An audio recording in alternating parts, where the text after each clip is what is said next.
Ατό την ιστορίαν έλενα το η καλομάναν η Μαρία η Βαρενέτσα, σα παρακάθια το επίνα μεσοκυλική. Το χωρίον ατσέτον η Βαρενού απάν σα έμορφα τα ρασία τη κρόμνης. Εκεί συμβαρενούν έτον η δεσποινή ζάντενα. Το κουσούρνατς έτον που και θέλνεν τα γούρτς, για τα το επέμνεν ανάντριστος.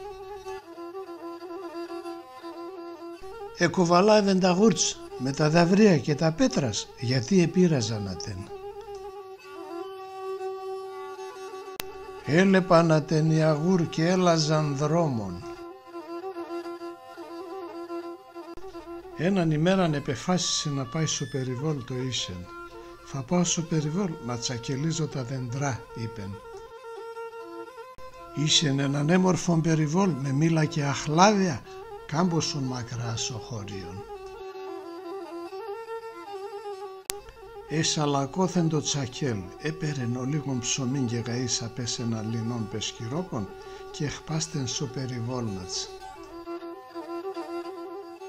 Έπιεν και αμάν ερχίνησε να τσακελίζει και να χταλεύει ολόερα σαν δέντρα να αποχορταράζατα. Απάσο μεσημέρες στάθεν να τρώει ο λίγον και ας το έναν ξάι ενεπάεν ξανερχίνεσεν τα χτάλεμο.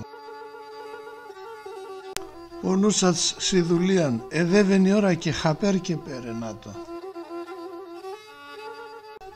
Όντες έσκωσεν το κεφάλι, είδεν πως ερχίνεσαι να βραδύν για τα καλά.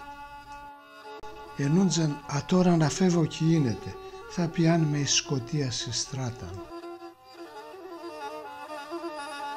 Φοούμε θα παίρνε με χαπέρ τα λικούδια και ατότε εντό θα φτάω. Ασου ενούντζεν ο λίγον είπεν, απόψ ας κοιμούμε αδάσο καλυβόπον και αύριον με την ημέρα κλώσκουμε ο πίσω χωρίον. Έστρωσεν το κρεβατόπον το ίσεν και ρούξεν και εκοιμέθεν. Η άχαρος νεγκασμέντζα στη δουλείαν εκαπάτεψε να τενοεί. Πολλά και πίεν και αναχάπαρα εγνεύσεν ασυσαματάν που έρχουτουν απ' έξ. Εσκόθεν και ετέρεσεν ασο παραθύρ. Είδεν έναν άρκον, τρανών, άμον αλβεγάδ χτίνων απέσω περιβόλ. Η Μάρσα εχπαράεν και εξέβεν ασοκαλύβ και λάγγεψε να πάν σε ένα δεντρόν. Μίλωνε τον το δεντρόν. Εκουβαριά να πάν σε έναν κλαδίν και τεντελίζα σοφόβονατς. Ο άρκον έρθε γάλια σημερέανατς. Εδέκεν η τύχη και ο άρκον εχόρτσεν να ανιβέν στη δεσποινή στο δεντρόν. Εξέβεν στο δεντρόν και στάθεν καρσούσι δεσποινήν.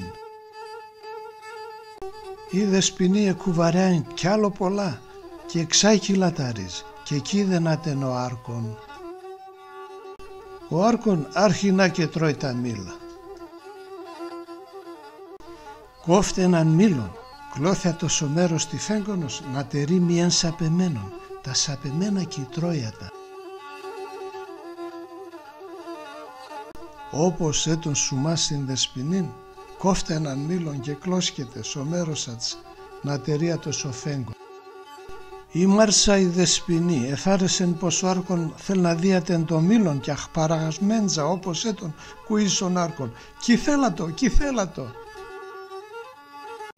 Άχαρον άρκον εχπαράεν, εγλίαξεν ασοκλαδίν που εκάθοτον και ρούξεν άγαρμπα αυκά σοχόμαν. Ετοχτώθεν, ετσάκωσεν τη ράσιανατ κι άλλο και πορεί να λαταρίζει. Επέμνεν απλωμένος απάν στο τσαΐρ να μου γκρίζα σαπόνια. Τερί αυκά, άμα κι κυβανεύκεται να κατηβαίνω. Φοάτε τον άρκον, για μου σκούτε και γομούτε απάνατς. Τ' άλλο την ημέραν στο χωρίον αραεύνε την δεσποινήν που και φάνθεν ακόμα. Αποφασίζνε να πάνε στο περιβόλ να τερούν το εφτάι.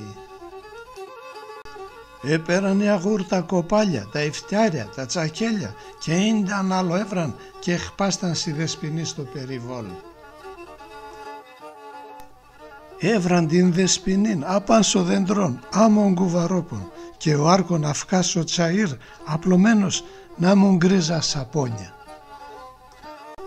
Εντόκαν κι έχασαν το θερίον. Ύστερα εκατήβασαν ασοδεντρών την Δεσποινήν. Έπερανατεν και δέβαν σοχωρίων και αέτς εγουρταρεύστεν η άχαρεσα η Δεσποινή.